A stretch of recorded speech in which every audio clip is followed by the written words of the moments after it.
Alright guys, welcome back to the Casual Confoes podcast. Today's episode features Robert Murphy. He is one of my intellectual heroes, not gonna lie. I've been listening to this guy for 2 to 3 years, and I may or may not have jumped like a little kid when he said he would accept our request to be on the podcast. He is a PhD economist. He's a senior fellow at the Mises Institute. He's written a number of books. He's written a lot of articles. He has his own show called The Bob Murphy Show. Please follow him and subscribe. All the links for his social media and his books will be in the description. Bob is specialized in free market economics, so obviously we ask a lot of questions regarding that topic. And for our Surinamese listeners, there's a really interesting question we asked at the end of the conversation. If you don't have time to listen to the whole podcast, please do yourself a favor and at least skip to the last question. The timestamp will be in the description. Alright guys, enjoy. Welcome back guys to Casual Confoes. We have a very special guest tonight, this morning, wherever you are in the world. Dr. Robert Murphy from the Mises Institute in the United States. Welcome Bob, thanks for joining us. First of all, you're an author of a few books. You have your own podcast, co-host at the popular podcast at the Contra Krugman, and your own Bob Murphy Show. Before we dive into the economic side of this discussion, I was always curious, why does Robert get shortened with Bob? I mean, if you're asking me like why historically is that the thing? I don't know. I mean, what's even weirder is Jack is short for John. Or John, so that's why they call JFK Jack sometimes. I didn't understand it. So there is Rob, that is a thing too, but yeah, I don't know why they switched it to Bob. But growing up, all the people I knew that were Rob, I didn't like, and so I don't like people calling me Rob because it reminds me of those kids I didn't like. But. Well, awesome. Anyways, thanks for that. Always curious, and we didn't even know about the Jack and John thing. The more you know. Yeah. All right. Anyways, to kick it off, Greg. All right, Bob, could you please explain to the audience what exactly, you're predominantly an Austrian economist. Could you please explain what Austrian economics is? Because in Suriname, we have a very typical framework of classical and Keynesian economics with a little bit of Marx sprinkled in there, but nobody really knows what libertarian economics is, and let alone Austrian economics. Okay, sure. So it's the Austrian school, and it was named that because the original members were from the country Austria, and so their chief rivals. So it happened in 1871. Karl Menger was the founder of the Austrian school. He wrote a book that we translate as Principles of Economics. And so if your listeners know anything about the history of economic thought, this is what inaugurated the so-called marginal revolution. So it was the switch from, like you were saying, Greg, of classical economics like Adam Smith and David Hume and people like that, and David Ricardo, to what is called modern subjective value theory. And so Karl Menger was one of the three that are co-credited with ushering that in. So the German economists of the day derided these thinkers as like, oh, that's Austrian economics, because Germany was more the cultural center of things. But the name stuck. So the Austrian school, they, as you mentioned, they tend to be associated with people who have libertarian political views. But the Austrian school is a objective scientific school of thought. It's just that the way the Austrians understand how markets work and then understand how government intervention screws things up, then most people armed with that knowledge of the world, that scientific knowledge, then have very libertarian or small government, limited government political views, because the Austrian analysis shows them that it's it's harmful. So they tend to agree on policy issues. A lot of free market economists in many areas. The one area where the Austrians, I think, are pretty unique is their theory of what causes the business cycle. So this was developed by Ludwig von Mises, and so I work for the Mises Institute, as you guys said in the introduction. So he developed this theory of the business cycle. I think that's in today's world why everybody who cares about these things needs to know about the Austrian school is because their theory of the business cycle. So I'll just say it real fast. They say that the reason market economies seem to be plagued by this boom-bust cycle is because of government intervention. And specifically, when government intervenes in the banking sector, it gives the banks the ability to inflate the credit supply, which inflates the money supply. And because the new money comes in through the credit market, it pushes interest rates down to artificially low levels. And then that gives a false signal to entrepreneurs, and they start projects that there's not enough real savings to complete. So it gives this short-term appearance of prosperity, like, oh, wow, everything's expanding. And that's what we think of as the boom. But it's built on quicksand. It's just because of fake signals, price signals from the banking system. And so eventually that comes to an end, and that's the crash, and that's the switch over to the bust period. So if the Austrians are right, then every time there's a recession now and central banks cut interest rates, they're not helping. All they're doing is sowing the seeds for the next crisis. So that's why I think, that's just one example from what you asked me of what the Austrians offer, that even like other free market economists, they don't have a theory like that. Yeah, great. That's what I experienced as well. It's a pretty unique view on libertarian economics. Could you please explain? I've listened to a lot of your podcasts, but they don't really delve much into what your childhood was like. Because for us growing up, most people that are into Austrian economics at the moment got exposed through Peter Schiff and Stefan Molyneux. That's for me the point. But for you, like without social media, this is a pretty fringe ideology. How did you get exposed to it? I was going to say, before the days of electricity, how did you get involved, Dr. Murphy? So, right. I'm sure the internet technically existed when I was growing up, but it wasn't a thing, like it was just something that the Defense Department was playing with, I guess.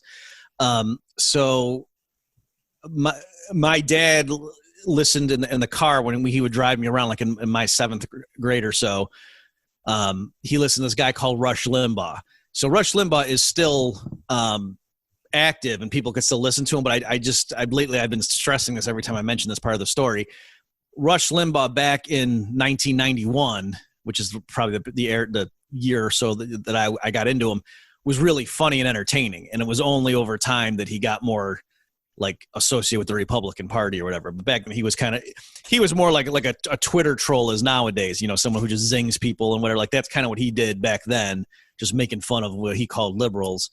So anyway, that's how I got interested in like political economic analysis. Then that led me to just start reading stuff. There was this thing called the Conservative Chronicle that was a weekly collection of all the opinion pieces that had been written by what were called conservatives. But then I realized as I was reading that I wasn't conservative, I was libertarian. And my two favorite authors in that digest that would be, it was physical, it was printed on actual paper and mailed to our house because, that's how you got stuff back then. It was Thomas Sowell and Walter Williams, who are two big economists in the United States libertarian realm. And so that's what I realized, I really like economics. And then I found Henry Hazlitt, and he led me to Mises and Rothbard. And so by my senior year of high school, I read Human Action cover to cover, and I knew that I applied to go to a school to get, to major in economics. And specifically I went to Hillsdale College because that's where they had the library of Mises. So that's why I went there, because I knew not only that I wanted to be a college professor teaching economics, but that I wanted to be into Austrian economics. Yeah.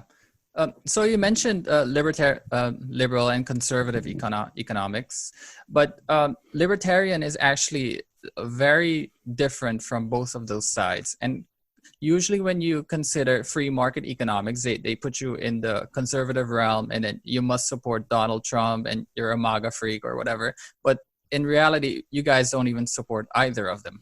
Could you please explain what the difference is between free market economics and actual conservative economics?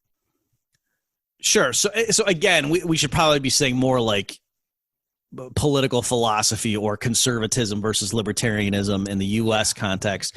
Because by saying economics, like probably conservatives and libertarians, if you ask them about their economic, like what what type of economic science, like which economists do you think are good? It would probably be a list that largely overlaps. It's just the conservatives then would say, well, there's more to life than just economics. And so that's, like, in other words, a conservative could still favor the drug war, even though they endorse most of what the libertarian analysis of, these are the effects of drug prohibition. They say, it's okay. The price is worth it, because we have to keep a moral society or whatever. So anyway, but yeah, the differences between the way, if you want to say conservatives and libertarians look at things in the U.S. So yes, conservatives tend to be more Republicans, whereas libertarians, like for this election right now, even though this is obviously, it's a cliche to say this is the most important election of our lifetime, but right now in the U.S., this really is hands down the most important election of my lifetime. And there are prominent libertarians who have all three positions. Some are, very much pro-Trump, saying Trump has to win or America's over. Some are pro-Biden that say Biden needs to win, otherwise Trump's going to continue taking us down the path to be a banana republic. And then there are other libertarians that say this system is corrupt and broken. Can you believe we have to choose between Donald Trump and Joe Biden? This is why voting is stupid. And, you should be an anarchist, right? So there's all kinds of things in there, whereas the conservatives tend to, right now favor Trump.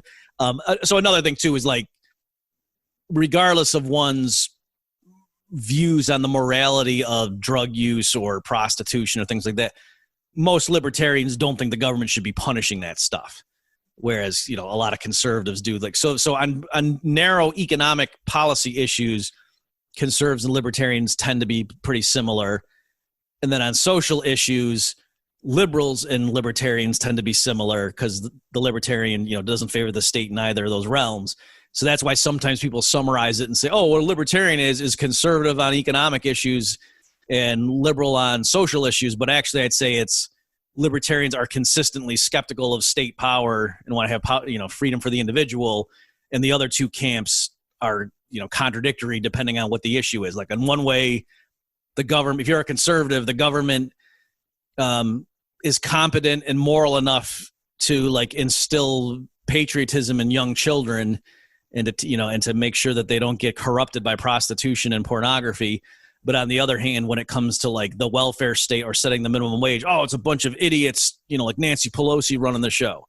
Yeah. You see, I mean, like, so it depends what the issue is, and all of a sudden government's either a noble benefactor or not. And the same thing with American liberals. On the one hand, the government should be in charge of raising our kids. It should, help the poor people in their cities. And on the other hand, the police and the court system are all inherently built on white supremacy and need to be torn down violently. Yeah. So it's like, whoa, it's the same people. Exactly. So, yeah. So at the core of it is freedom for the Austrian side of the economics. And Michael Malice has a quote he often says is that most people, they just want to feel safe rather than free. Why would you say that freedom is a higher goal than safety? Okay, well, all right, so there's two things. So one is just answering the question on its own terms. Yeah, if I really did have to choose. Now, again, with this, you can always come up with crazy scenarios, where it's really loaded in one way and it's a short-term thing. And so, maybe you could say, isn't that safety over freedom or whatever? But as a general rule, as a general principle, yes, that life would not be worth living if you're not free. Okay. And so that's, or at least if you just submit to not being free and don't do anything about it, right? Like, if you acquiesced in it or whatever, like that's, I wouldn't want to live like that. Like, you wouldn't want to live as a slave. Right. And so if that's what you mean, then to say, okay, would you ever sacrifice freedom for safety? No. All right. But in practice, that's a false dichotomy, right? Like, for example, a big one that comes to mind is after 9/11, the U.S. government, the federal government, federalized airport security. So, and like, I realized my young son growing up to that was never going to know what it was like to to ride on a plane before the federal government was in charge of the security. And he would just think, oh yeah, obviously the federal government has to be in charge of making sure someone doesn't sneak a bomb on the plane. I was like, no, that was for most of my life. That wasn't the case, but anyway, so there it's, a lot of people are like, oh yeah, I know it's an invasion of our privacy and whatever, especially the scanners that, like, they can see you naked and whatever. but hey, that's just a price we have to pay. And no, that's not true. By the government taking over that function, air travel is less safe now, right? That relative to if it were, privately owned, and the owners of the if there was a plot and plane crashed, if the companies involved were the ones who had to pay the associated costs or damages, then that would be the right system, and then they would pick the appropriate level of screening and security that matched the risk and so forth. But the way it is right now, they have what's called security theater. The government's own watchdog groups do tests, so they'll send undercover people to go get on an airplane, and they'll, in their suitcase, they'll have guns or knives or whatever, and put it through to see, it's called the TSA. Will the TSA intercept it and stop it? And the failure rate, I'm not making it, is something, I think it's over 99%. It's some ludicrously high number, meaning, if they send 100 of those things through, 99 make it onto the plane and only one gets stopped. So the reason there hasn't been another 9/11 attack is not because the government keeps stopping it. It's just because the terrorists aren't picking that, or, depending on what your views are, Alex Jones would tell you a different story about what happened. But yeah. When I try to explain free market economics to people around me that don't really have a rational framework for evaluating it, they keep saying that there's this utopia that you assume that's going to happen when you leave people free. And in my mind, it's the same socialist utopia that the socialists try to say. So when you say if the free market was around, you'd have efficient production, distribution, everything like that. But in their ears, it sounds like the same arguments that the socialists make, that if everyone was just kind and benevolent, we'd get the perfect society. How does the free market, quote unquote, utopia differ from the socialist utopia? Okay, that's a fair question. So I would say you're right. At an abstract level, there does seem to be a lot of superficial similarity between radical libertarians and socialists. And we even in terms of sociologically, how we interact with each other, it's a well-known joke that if you're with a group of libertarians, they're going to start arguing about who's the real libertarian, and they're going to start excluding.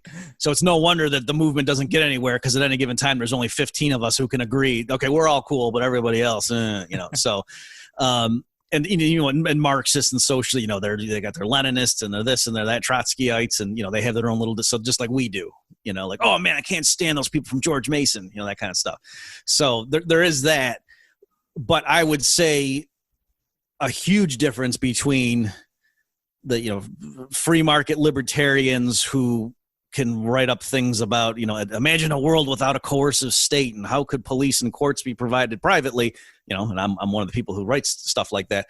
So I understand that does look like, oh, we're just the mirror image of Marxists talking about when we get rid of the oppressors and we'll just go and free, and without the petty bourgeoisie and so forth, the workers can just flourish. In the morning, they'll dabble in geometry, and then they'll go do some poetry, and then maybe crank out some television sets with unbelievable productivity, that kind of stuff. So one huge difference, I think, is that we can look around and see the difference between, so it's true, we can't look at the difference between pure absolute Marxism that everybody would agree, yep, every Marxist would say that's exactly the system I favored, versus 100% Rothbardianism, let's say, in the name of Murray Rothbard, the kind of society. You're right, that's never existed either, so we can't look at 100% of one versus the other, but we can look at 70% Rothbardianism compared to 99% Marxism, and it's not even close, right? Everywhere that Marxism is seriously tried, there's mass starvation and concentration camps. Well, for sure, mass starvation. I think the concentration camps, I didn't think about that, but there's nowhere where pure Marxism has been tried at a, above a neighborhood level where it's rapid. Even in the Bolshevik Revolution, they take over. There was, I think they called it war communism. They actually did try to abolish money in the beginning. And that there's so many people were dropping dead that even Lenin was like, whoa, that doesn't work. We need to have money. Okay. We'll have money for now at least. So, there, something easy like the Economic Freedom Index. This is a fairly objective metric that, in other words, it doesn't argue in a circle. It's not that they say a country's free if its GDP is growing. No, there's objective, quantifiable measures that constitute economic freedom. And so the Fraser Institute is one of the places that publishes these things. They can quantify around the world government regimes and how much economic freedom do they give to their people.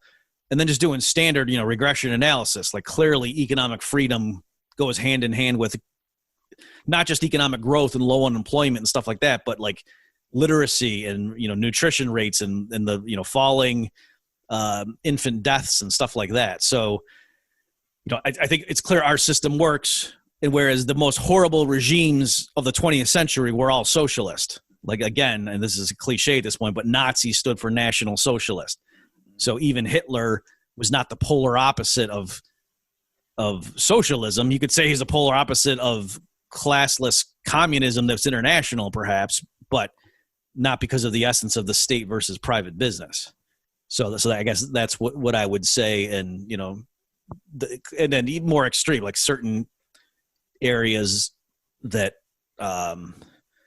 era like the United States in the 1800s or whatever, like that's, you can see that if they have private property, that's, a widespread respect for private property is what I would say is the criterion for that group of people are going to blow past another group of people who do not respect their own neighbor's private property. Yeah. You wrote quite a few of this in your chaos theory book. If you remove the state completely and privatize everything, and that the mechanics would basically work itself out in the sense of what the state had to take care of, laws, insurance, criminals. It's quite a different society. But my question is, you had an interesting quote, the insurance companies eventually become the state. So in that sense, you may start off that way, but doesn't it eventually grow into in this case, it's not called a state yet, but this private institute growing so powerful that they become kind of authoritarian as a state. So would you say it's inevitable, or is there any flaws in that, train of thought? Correct me if I'm wrong. Yeah. Okay, great. So if I'm not mistaken, so it's been a while since for the listeners who don't know, you're alluding to a pamphlet called Chaos Theory, 2 essays on market anarchy that I wrote when I was in grad school. So it was like in the early, I think that came out like 2001, something like that. Yeah. And so the one essay was on private law and one was on private defense. So just saying, if we privatize, push, the libertarian ideal to the extreme, get rid of the coercive state altogether and just have voluntary organizations, could be private businesses or maybe nonprofits, but, private associations that provide everything that right now the state does. How could that work? And then I think what you're referring to is I had a section on like common objections. And so the quotation marks were not me saying what I viewed, but it was just like an objection someone might have. And then so the objection you're talking about is someone saying, hey, in your world, Murphy, where it seems like insurance companies do a lot of the work right now that the state does. So like, just for people to know the backdrop. So I was saying just like right now for a doctor to be able to go practice medicine, like to be a brain surgeon or a heart surgeon at a hospital, the doctor has to have a medical malpractice insurance. Otherwise, they'll say, no, you can't operate. Or I work with people in the financial sector, like life insurance agents, to be licensed and to be practicing and to sell life insurance to clients have to carry insurance for what's called errors and omissions. So in case something happens, they didn't get the thing done, and there's a pending suit, they have an outside insurance thing. So I was saying, just generalize that in general, I imagine in society, in a free society where there's not a coercive government to have police and courts and stuff, what would people do naturally within they're clearly operating within their rights just to try to minimize crime and fraud.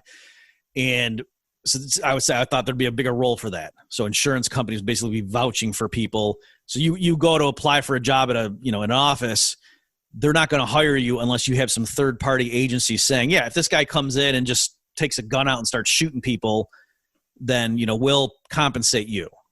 And, we'll deal with him ourselves, and there's other mechanisms too.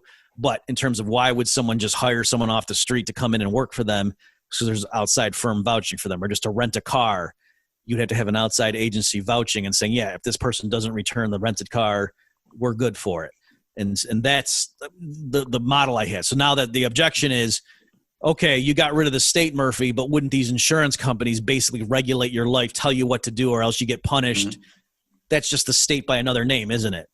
So I don't remember what I wrote there. Hopefully what I say now isn't going to contradict that. So just off the top of my head, so a couple things are, one, yeah, when it comes to principles and does someone have the right to do something, it really does matter whether it's their property or not. Okay, so I can't go into your house and tell you take your shoes off, but if you want to come into my house, it's perfectly fine for me to say, you can come on in here, but leave your shoes at the door, because in my house we don't wear shoes. You see how there's a quality, and it's not because there's something about wearing shoes that change from one scenario to another. It's no, the owner gets to set the rules, and it's something innocuous like wearing shoes. The reason that doesn't seem like a big deal to us is because if you don't like it, it's not that big a deal for you just to not come into my house.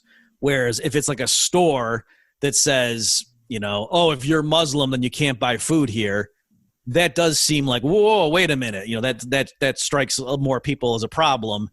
And even there, though, again, you'd say, well, as a libertarian, if someone owns the store, they can set rules like that. If it's their property, they can have a rule like that. And maybe the community then punishes them and says, well, we're not shopping there if you're a bigot.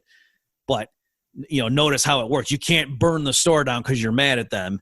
But what you can do is just withhold your own money because you own your money, right? So that's kind of thing, just being consistent. So having said all that's what I'm saying.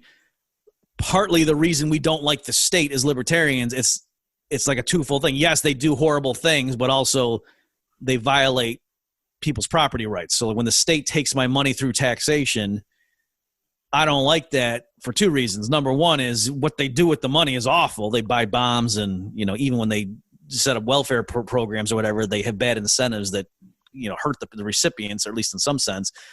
But beyond that, they're telling me give them some of my money, or guys might come and throw me in a cage. Like I object to that. I don't care what you do with the money. You're not supposed to do that. I object. So whereas if it's the insurance companies, like we said, they have the right to do that, right? Insurance companies just out there saying, we will vouch for you if, you send us the premium payments and you follow these rules. And so, if I don't like their rules, then I'm free to, what I mean? They're not really threatening me or whatever. They're offering to help me. They're provide a service for a fee. And if I don't want to do it, then okay. And so that's, to me, that there's that agree of acceptance. Whereas with the state, basically, this is the last thing I'll say, and I don't want to make this answer take too long. The only way to make the state voluntary like that is if you say something like, well, if you don't like the way the U.S. government works, then you're free to go to another country, go to Canada or go to Mexico. But that implies that the U.S. government owns the entire United States. Kind of like if you want to come in my house, take your shoes off. So that makes sense if it really is my house. And so if the U.S. government can take my money and whatever, if I don't like the rule, if I don't like the way it works, I can leave. That means, the federal government owns the whole country. And I think most people don't actually believe that. So that's why it doesn't really work. Okay. If we were to scale that up a bit, let's say, you talked about moving to another country if you don't agree with the policies, laws in that current country.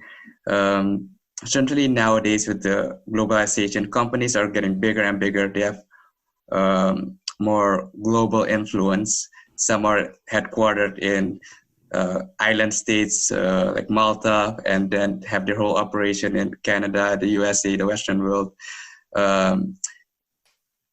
Would you say is there a lack of sovereignty, and is that another way, I guess, to take over? How should I word this? Having your private institutionalized influence in a certain area in the world, regardless of the local laws and regulations, influencing the global economy as a whole in that way. Okay, I'll try to keep the answer short, and I'll say something, but I might be misunderstanding your question. So if my answer doesn't seem like it's asked or responding to what you said, just obviously ask again. It's certainly true that there are big companies right now that are more powerful in some sense than even many governments around the world, right? So like Zuckerberg and who's the guy that runs Amazon? Jeff Bezos. Yeah, or Elon Musk. Those guys are, I think, more powerful than probably the median, political official who runs that person's government, prime minister or president or whatever.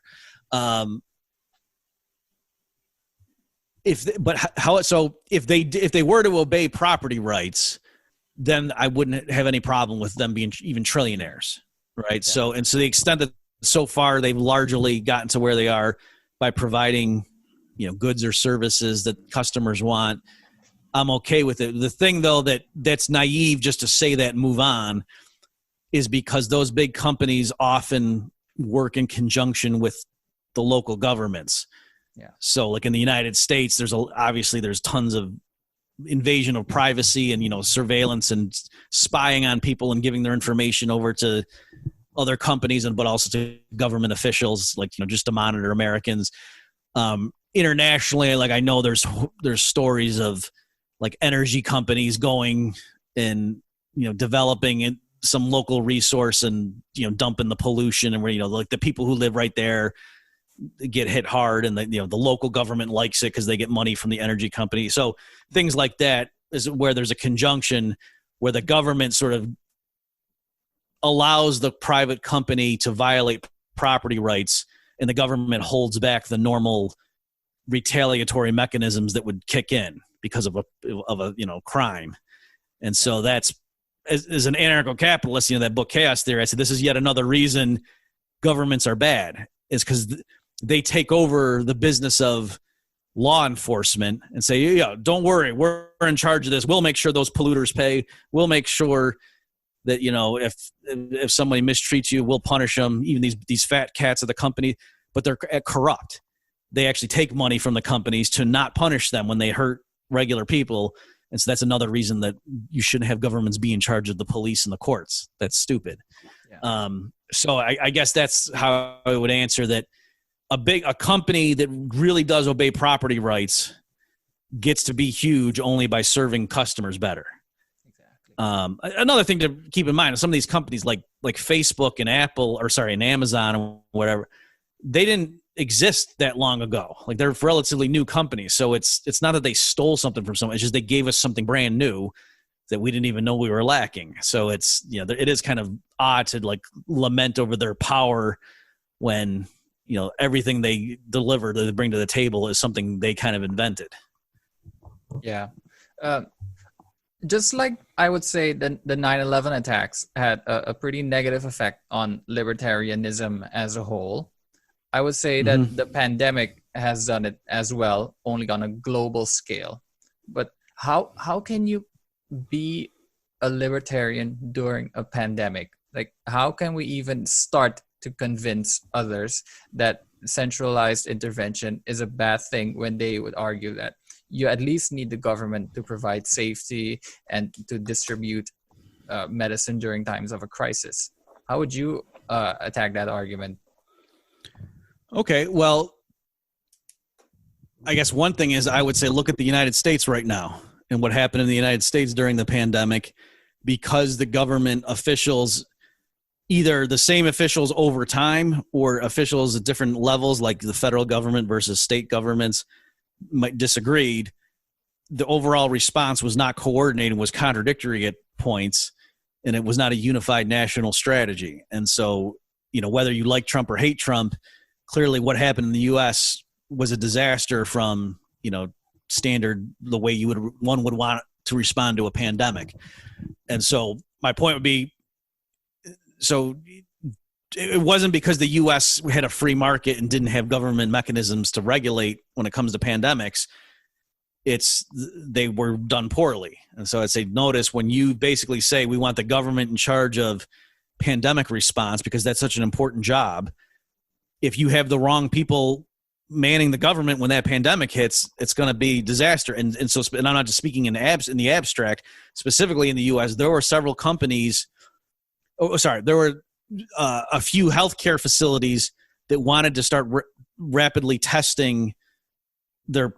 People would present with conditions that looked consistent with COVID-19, and they wanted to test them to see, do they have the coronavirus? And the FDA, which is the U.S. regulatory body in charge of healthcare, wouldn't let them. It was a combination of the FDA and the CDC. I don't remember who had the jurisdiction, but the FDA and the CDC were at the time working on their own test for COVID-19 or whatever, SARS-CoV-2, and they didn't want people going out and using tests that they didn't first develop and sign off on. And so I'm saying the early response, where you're supposed to, do test contact tracing and all that stuff to try to contain it before it spreads in the general population. The U.S. totally missed that because we couldn't even test really on a large scale until it was already just, wildfire. And I'm saying that wasn't because the government didn't take initiative. It was the opposite. Private sector people wanted to start, their own labs and whatever, and the government forbid them. So there's that element. And then just more generally, I think as even the WHO and other places admit now, one last thing, just in case people don't know the U.S. situation. So early on, Anthony Fauci and the other senior health advisors told Americans, do not wear masks. They said, healthcare workers can use them. And they weren't merely saying, keep them for the healthcare workers. They were actively saying, don't wear them. You don't need it. And, you're going to play with it and stuff and touch it. And so if the narrative is, if the claim is we need the government to enforce, mask mandates and things like that. Well, in the U.S., again, it was the exact opposite. My wife has a lung condition. And so we were wearing N95 masks when the government was telling us not to.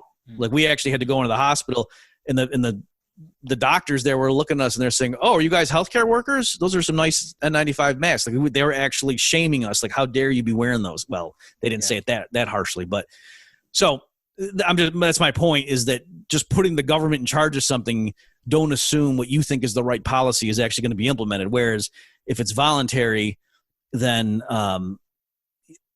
there's more of a meritocracy. That if there's more distributed decision centers, it's, because now if one person at the top makes the decision is wrong, they might be reluctant to admit they were wrong. But if it's just dispersed power over all, like if every business owner gets to decide, as new information comes out, the businesses can all rapidly adapt to the new information, instead of having the governor said this, and now it's going to take 3 months to get the governor to change her mind.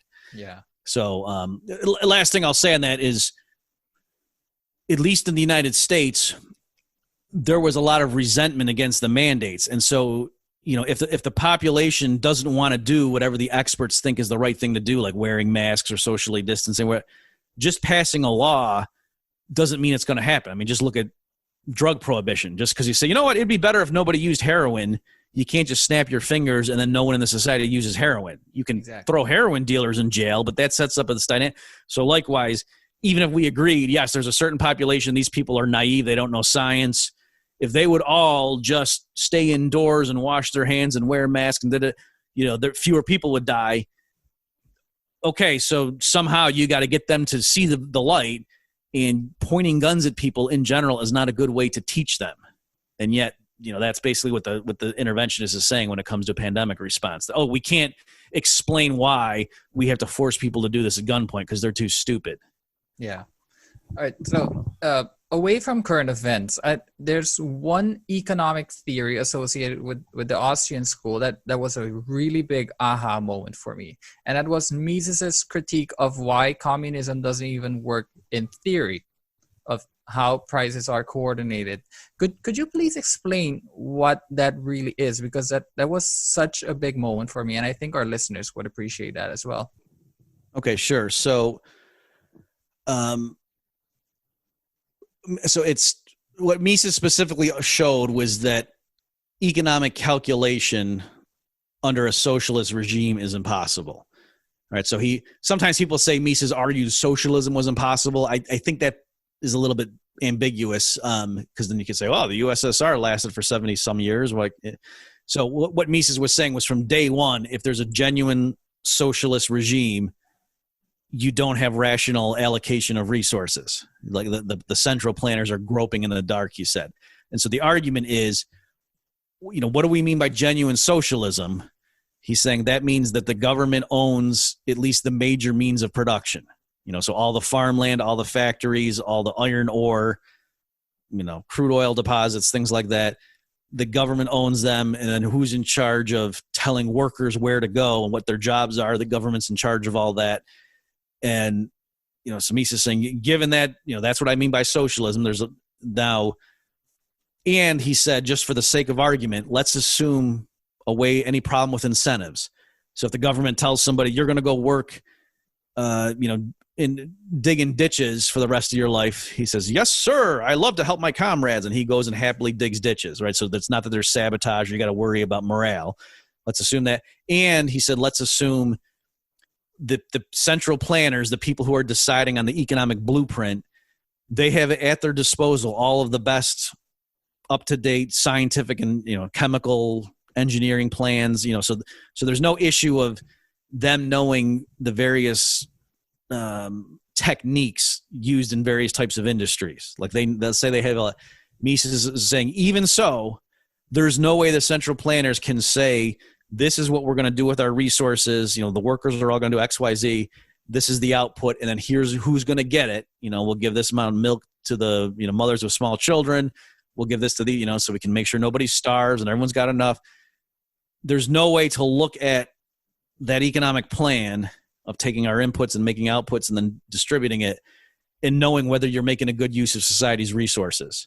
There's no way, even ex post, they can look at that and say, maybe we could turn the dials a little bit and slightly alter what we do, and would that be better for our people or not? Yeah. There's no way they can know that. And so it has to, ultimately it has to do with just because you're looking at heterogeneous inputs and heterogeneous outputs, and there's no way to reduce it to a common denominator. And so, that the input, you can see the things going into the factory and the stuff coming out. And let's say you're making cars. So you can know that, oh yeah, cars are good. Like, our people want more cars. Right now there's some households that don't have a car yet. They could use it. So, but that's not the issue. The issue is not, do you want the cars or not? The issue is the resources going in the front of the factory to make the cars. Could we have used those resources to make something else that the people could use more than those extra cars? Right. So that's the economic issue. He's put his finger on, what's the true economic cost of a certain decision. And the planners have no way of knowing that, because it's just too complicated a problem. There's no way to reduce it to numbers or whatever, because it's all, engineering facts and stuff. So that's the problem plaguing a central, a socialist regime. And then you say, okay, but well, how does a market economy solve that? It's not that the president or the Congress does that.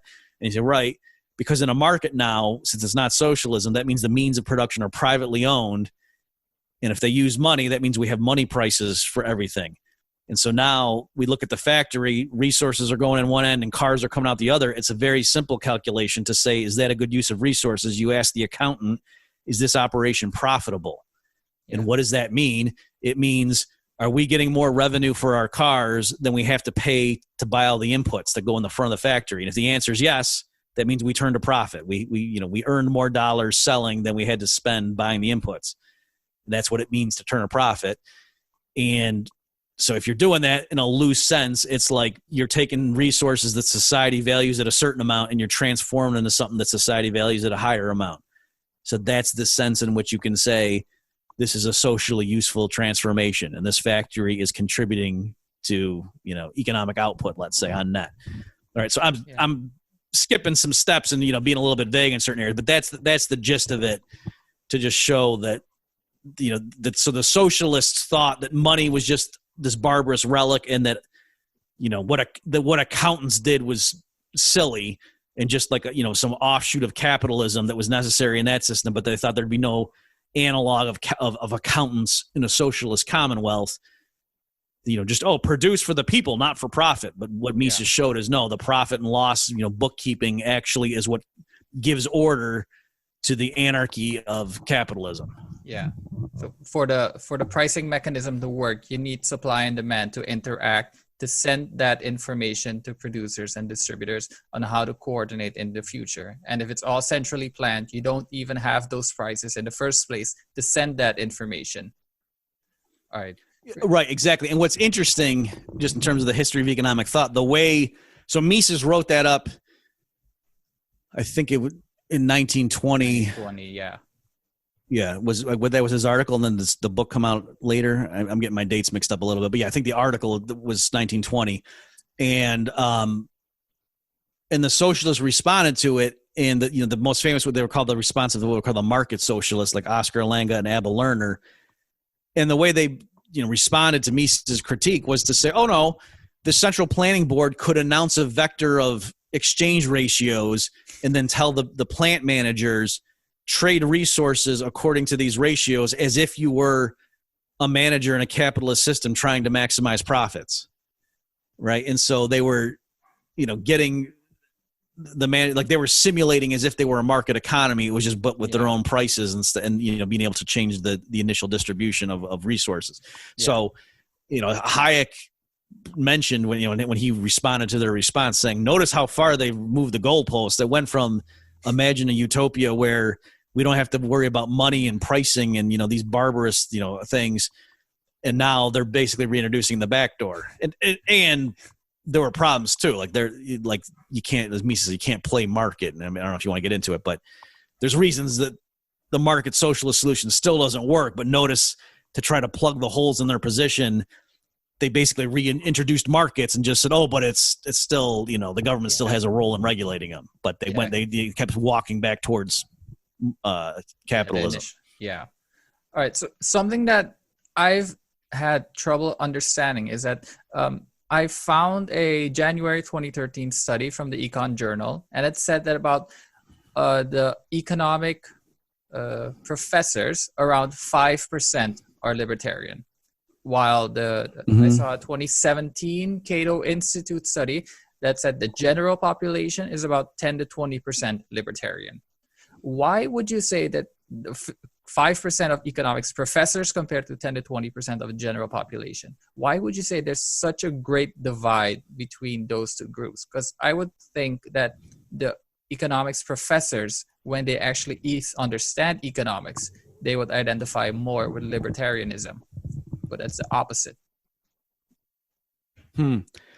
Well, I don't mean to be anti-empirical, but yeah, that premise surprises me so much. I almost wonder if there's some kind of it's not apples to apples comparison. Because I mean, it doesn't surprise me that economics professors are far more libertarian than other college professors. That's obvious, but I would have also guessed. So I mean, it's true that academics are probably more socialist than average people, but I would not have thought that, so if what you're saying is true, then I guess that would be the explanation, but I still would have thought the economics training would have overwhelmed the general academics tend to be leftist bias. So yeah, I guess that's, if that is the case, then that would be my answer, is because there does seem to be this thing where people who are academic, I mean, because the universities are all extremely leftist, if not outright Marxist, at least in certain departments. So it wouldn't be surprising that people who go on and get college degrees and then even advanced degrees, just their whole worldview shifts just because of that. Whereas other people that don't go to advanced schooling, you're kind of out making a living and having money taken from you in taxes, like that makes you somewhat libertarianish. Yeah, I get that. And also, because I work in finance and investing, there's actually a lot of people that agree with the Austrian school. So the same distinction between economics professors and the general population, why are there, maybe it's anecdotal evidence, I don't know, but why would you say there are so many fans of the Austrian economics in finance and investment compared to academic or just regular life? Okay, so there I definitely agree with you. So, and so maybe that does shed light on the earlier situation. So yes, from my firsthand experience, if I give a presentation on Austrian business cycle theory to a group of professional people in the financial sector, they will largely like it. And even afterward, if they ask me questions, they'll be like practical, real world questions. Whereas if I give it to a bunch of economics professors, I probably wouldn't convince many of them who weren't just already Austrians going into the discussion. They would all come up with 1,000,001 objections. And so yes. And why? So why is that? Well, since I'm an Austrian, the easy thing is for me to say, or the self-serving thing is to say, well, because we're right and these pointy heads are wrong, and the man on the street, the people out there in the trenches who have their own money at stake or real money at stake, skin in the game, they see the truth. I guess I would. So I think that is true, but also, I think that is the case that most professors are somehow benefit from state budgets, whether they directly work at a state school, but even people who work at, in private colleges or universities, still, like, at least in the United States, the federal government heavily subsidizes, like giving student loans and stuff like that. So the whole, advanced educational system rests on a huge amount of steady money coming from the government. So I'm not saying like they're being Machiavellian and like, we're going to advance the interest of our taskmaster, and then they'll pay us a bonus. I don't mean that. I just mean the worldview you have. You're probably not going to be one who thinks the government screws everything up and that the central bank is a destabilizing influence. The kind of person who thinks that isn't likely to be attracted to being a tenured professor teaching economics. The other thing too is the central banks around the world employ a lot of PhD economists. Mm-hmm. And so I think there's that element too. So it's, it's over time, it's not surprising that the economics profession is sympathetic to the central bank, because the central bank is in modern times run by economists. Yeah. So it would be weird if economists thought the central bank was this evil institution that just screws things up and causes the business cycle, because they'd basically be throwing their peers under the bus. Yeah, exactly. So a bit further on that, maybe a bit conspiracy. Would you say that, I guess, academics are, as you mentioned, a bit more disconnected from the normal workforce, the people with private businesses? You as an Austrian yourself, you're kind of more connected because they align more with the business cycles. And as you said, is that not a way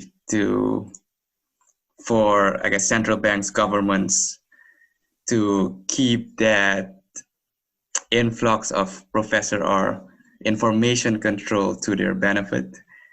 Just thinking really wild here. And so, I guess to follow that immediately up, what would be the academic stance on the upcoming alternatives like cryptocurrencies, like how they destabilize the current banking system, etc., from an academic point of view? Mm-hmm. Okay, so for your first question, right. So people differ as to how conscious or explicit they think the deal is, but certainly the intellectual class serves the function of justifying the state. And so that's why there's this symbiotic relationship. And so it's not a surprise that the outcome is, whether you think this is planned or not, but certainly the outcome is the major figures, the Ivy League. I know most of the U.S., so that's why I'll just talk about the U.S. context, like the Ivy League school, MIT, Harvard, so on. Most of the professors from those places support the U.S. state and talk, in terms of what it's doing, it's foreign policy even, and it's not because they endorse everything, but just like when they have discussions about it, like they'd only, hey, should we invade Iraq first or should we first bomb Iran? Let's talk about that. Let's have a symposium. You know what I mean? Like that's the sort of discussions they have, and just justifying. So the state, greatly benefits from all these really smart intellectual powerhouses fostering that worldview and then convincing the masses that this is correct. And then of course, how does the state reward them for that? By shoveling hundreds of billions of dollars at them. And so then that's how. And so, given big grants and whatever, big prestigious research laboratories and so on, depending on what kind of field you're in. So, that's how it works. And then your second question about cryptocurrency. So right in the beginning, most of the people who were interested like in Bitcoin were coming at it from a techno-punk, libertarian sort of position. And this is the way we can disrupt things. We can move around. And even the original white paper certainly had that aspect of it to it, avoid paying fees to the big banks. And then it just got, I don't know if co-opted is the right word or just say it went mainstream, but certainly that's not the way it sounds now. Now I think most people are into it just in terms of their assets, and you got central banks around the world trying to introduce their own digital currencies and things. So I think you're right that I saw the evolution. In the beginning, it was like the Mad Max people. And then the next wave came who were trying to civilize it and say, oh, no. Far from being anonymous, Bitcoin is actually easily traceable. And so law enforcement, don't worry. You can, no one could ever commit crimes with Bitcoin because you could just track them down. And, so that's kind of how it went. So again, a similar pattern where I think there was this thing in the beginning, all the regulators and stuff were like, oh man, what do we got to worry about this? And, then some smart people who were buddies with the politicians came in and looked at it and said, no, this is the way you play this one. And Yeah. Okay, great. For our last question, Bob, I want to play a small economic game with you, because you have no idea what Suriname is, where, we're located in Latin America. And there's this notion that people have in Suriname that our problems are unique, and that to solve them, you need unique solutions. So I wanted to give you some clues about what characteristics the Surinamese economy has and why we are currently in a bad situation. So the following, and I'd like you to explain what you think the main problems are based on the following clues. All right. Mm-hmm. We've got a lot of natural resources, like lots of gold, lots of oil. We had a colonial history we were mostly a Dutch colony, I'd say about 90% of the time. And we've only been independent for 45 years. All right. And I'd say for the last 10 years, the previous president has been a big fan of people like Castro and Maduro. Mm-hmm. What do you think the main problems are with our economy? My guess is that because of the colonial legacy, they had some international, companies that might have been in there with resource extraction, and maybe they had sweetheart deals with the previous governments. And so the people really weren't getting much of the benefit of that. And it was perceived as, well, wow, all our natural wealth is being dug out of the ground and sent abroad. And in response, some of our political officials are getting rich, and certainly these, Westerners are getting rich, but the people aren't. And so then, with the more populist regime doing things like maybe spending on social, schools and stuff like that, but then also probably nationalizing a lot of these operations, and their productivity would plummet. So that development is down. You can't export stuff. And then the natural response to that would be loss of income, and how are we going to get imports? And so they start running the printing press and start doing currency controls on foreign exchange, and to say, well, we don't want speculators attacking our currency. And then if prices start rising, they put in place price controls, and then there's shortages. So that's a standard thing in terms of South America, what happens, or Latin America. That is exactly right on the money. As I was going as I was going along, I was like, man, if I'm totally wrong, this is going to blow up in our face. But I was okay. No, that was perfect. I couldn't have said it better myself. And you said that like from a neutral third party, you've had like not even 1 minute of explanation of our economy, and you were I mean, right. Your listeners can tell from my accent, I am a true American. Do you think I knew much about your country? No, we know nothing, right? Yeah. We kind of know about Hitler. That's the only thing Americans know. Yeah. All right, great. I'm actually amazed. You answered the question a lot better than I thought you would.